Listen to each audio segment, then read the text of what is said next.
Yudi Sulistyo adalah seorang seniman yang secara diam-diam menjadi pelaku industri kreatif.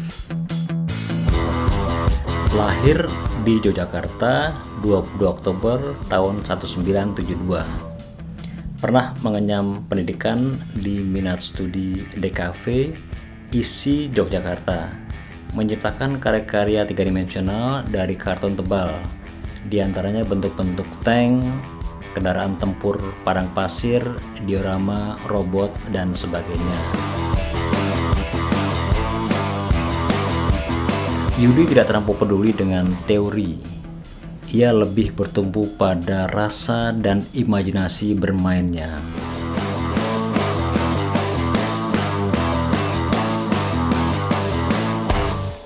Mas Yudi, saya mau tahu, saya dengar Bapak Anda itu seorang tukang ukur di usaha penjahitan ya. Iya. Jadi yang mungkin uangnya pas-pasan untuk bisa beli mainan. Iya. Itu rasanya gimana? Kepengen punya mainan tapi nggak bisa. Ya sebagai anak kecil ya kadang ingin nangis atau ingin gimana, ingin menyampaikan ke orang tua untuk minta mainan itu. Tapi waktu itu ya emang keadaan orang tua ya gimana lagi. Terus gimana tuh ngakalinya tuh? Keadaan tidak punya mainan tuh, upayanya gimana? Ya untung aja di belakang rumah saya kan ya sebelah kuburan itu kan ada Sungai Winongo ya. Aktivitas saya ya mainnya di sungai itu. Di situ saya dapatnya mainan plastik tentara, terus hewan-hewanan plastik.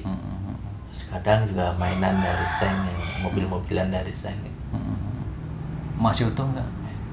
Itu nggak utuh, cuman mainan plastik aja yang utuh. Tapi untuk mobil-mobilan enggak. Jadi biasanya terus saya akalin karena itu nggak ada rodanya, saya akalin pakai buah luwing yang saya cari di dekat kuburan dari sana. Terus apa yang bisa Anda petik sebagai pelajaran waktu itu? Pelajaran bahwa kita nggak usah ketergantungan pada sesuatu. Kalau begitu, apakah untuk jadi kreatif orang harus miskin dulu? Keadaan itu bukan yang menentukan orang menjadi apa, itu enggak, tapi orang itu sendiri yang menentukan dia akan menjadi apa. Jangan-jangan gini, Anda bisa buat macam-macam sekarang ya karena tahu betul apa yang dibutuhkan. Betul nggak kira-kira begitu? Ya itu karena pengalaman waktu kecil. Karena keadaan sesuatu yang adanya apa adanya ya. Dari CV Anda, saya lihat Anda pernah belajar di program studi DKV ISI Jakarta. Nah, hikmah apa atau pelajaran apa yang bisa Anda gali di dunia akademik? Seharusnya saya cari itu kan seni murni. Oh, dulu seni. Jadi pilihan kedua seni murni, pilihan pertama DKV. Oh. Jadi untuk nanti yang diterima DKV. DKV-nya. Iya. Oh, kalau waktu di DKV itu yang intinya yang sering saya pelajari betul nirmana terus ilustrasi. Tapi untuk DKV sendiri saya selalu menghindar itu. Oh. Jadi kalau bicara gamblang ya, apa sih yang perlu diperbaiki di dunia akademik? Sebenarnya kalau di dunia akademik itu yang perlu diperbaiki adalah bahwa seharusnya akademik itu melihat kapasitas mahasiswanya. Jadi mahasiswa itu sebenarnya dia mau lari kemana sih? Maunya dia. Terus si mahasiswa itu seharusnya dia juga jangan takut. Dia mau lari kemana? Mau ke arah mana? Kalau Anda sendiri gimana? Jadi kalau di situ saya lihatnya cuma sebagai rangsangan. Dan saya sendiri berusaha untuk menciptakan sesuatu yang baru. Anda lulus nggak sih dulu dari DKV? DKV saya nggak lulus. Suka praktek atau teori? Saya lebih suka ke praktek. Kenapa tuh? Karena intinya itu emang yang saya cari. Dan saya hidup dari sekarang memang dari itu, dari praktek. Terus pijakannya apa kalau teori itu di nomor 2 kan? Sebenarnya teori kan sesuatu yang menyusul. Jadi kayak pencipta. Pencipta itu dia nggak menciptakan teori dulu, tapi dia akan praktek dulu, praktek untuk menciptakan sesuatu. Setelah menemukan, baru dia catat. Tapi kenyataannya di dunia akademik bagaimana? Kalau di dunia akademik sebenarnya itu sesuatu yang terbalik. Karena dia kalau akademik itu kan dia belajar dari orang, terus diterapkan dalam tulisan. Kadang akademik itu juga dia membaca hasil dari bacaan buku orang lain, terus dia terapkan untuk pendidikan. Saya mau tahu Mas Yudi, hubungan antara ikhlas dengan kreativitas itu apa? Dengan ikhlas itu sebenarnya sarana untuk aktivitas kreatif kita lebih bebas, kita lebih luas untuk melakukan aktivitas kreativitas kita. Jadi kayak kita memikirkan untuk merugi lah kayak gitu. Tapi dengan keikhlasan semuanya itu nggak ada istilah untuk merugi.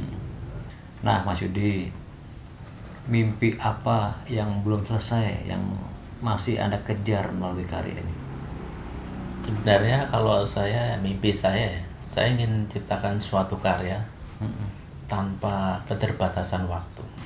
Mas Yudi, Anda kalau kerjakan total ya? Ya. Tapi masih percaya nggak bahwa seniman itu hanya kerja untuk seni saja? Nggak mesti ya. Tapi kalau masalah sosial itu sebenarnya bahwa kalau kita melakukan suatu pekerjaan otomatis di sekitar kita itu akan terlibat. Umpamanya kalau kita bikin sesuatu yang besar atau kolosal itu otomatis kan akan melibatkan masyarakat sekitarnya. Mas Yudi, saya percaya betul kalau orang membuat karya yang unik ya, yang punya karakter itu tidak mungkin kalau tidak ada perenungan. Iya. Nah, kita pernah bicara bahwa Anda sangat melihat bahwa meditasi itu sangat penting. Iya. Hubungannya meditasi dengan karya. Kalau meditasi itu saya itu ingin untuk biar pikirannya kita itu lost, dan kita nggak mikirin yang macam-macam. Kita mencari ketenangan batin. Jadi pada saat batin kita tenang, kita bikin karya juga tenang. Nah, kalau teknik Anda apa supaya ketenangan itu bisa didapat? Belajar dasarnya, saya belajarnya di alam. Jadi masuk di air, kita meditasi. Ya udah, kita menyebut Asmaullah, cuman gitu aja. Dan kita masuk air itu kita nggak merasakan bahwa itu air.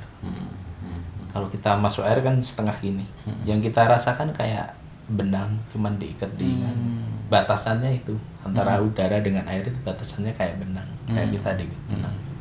Coba bicara tentang karya Anda ya. Karya Anda itu membuat tank, lalu kendaraan tempur di gurun, pesawat.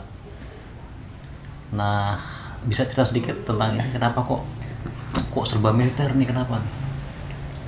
Militer itu sebenarnya dari kecil juga. Nah, dari kecil saya kan kalau tidur dengan ayah saya, kadang lihat TV dengan ayah saya. Terus kalau lihat TV itu kan kebanyakan dulu kan film-film perang, kayak Combat atau film sejarah, film D-Day, Tora-Tora. Terus ayah saya sendiri kan suka, dia sering ngurai-ngurai gambar. Dulu pesawatnya gini. Ya, dari sampai sekarang saya juga terpengaruh hal itu. Kadang saya kalau ingin bikin karya yang lain gitu, tapi nanti harusnya juga arahnya ke situ terus. Jadi nggak bisa saya paksa untuk bikin karya yang lain untuk beda, nggak militer, tapi tahu-tahu kok jalannya ke situ sendiri. Nah, sekarang saya mau tanya, ketika Anda pameran di Singapura, itu ketika pemirsa melihat karya Anda tuh gimana reaksinya? Waktu di Singapura itu banyak yang cuek. Kalau ada karya saya cuma lewat.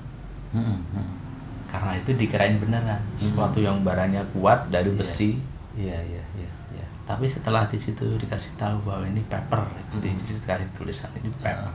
Itu gimana? Baru pada bermundung. Iya. Jadi kayak suatu apa ya? Kita menciptakan sesuatu yang lemah menjadi sesuatu yang kuat. Atau sebaliknya, Iya. yang suatu yang kesannya kuat tapi dari bahan yang sebenarnya Iya. simple, Iya. lemah dari kertas gitu. Iya.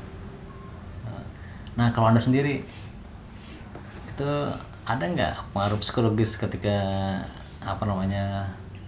membuat karya yang nuansanya militeristik gitu, itu ada nggak? Militer itu saya nggak terpengaruh sebenarnya.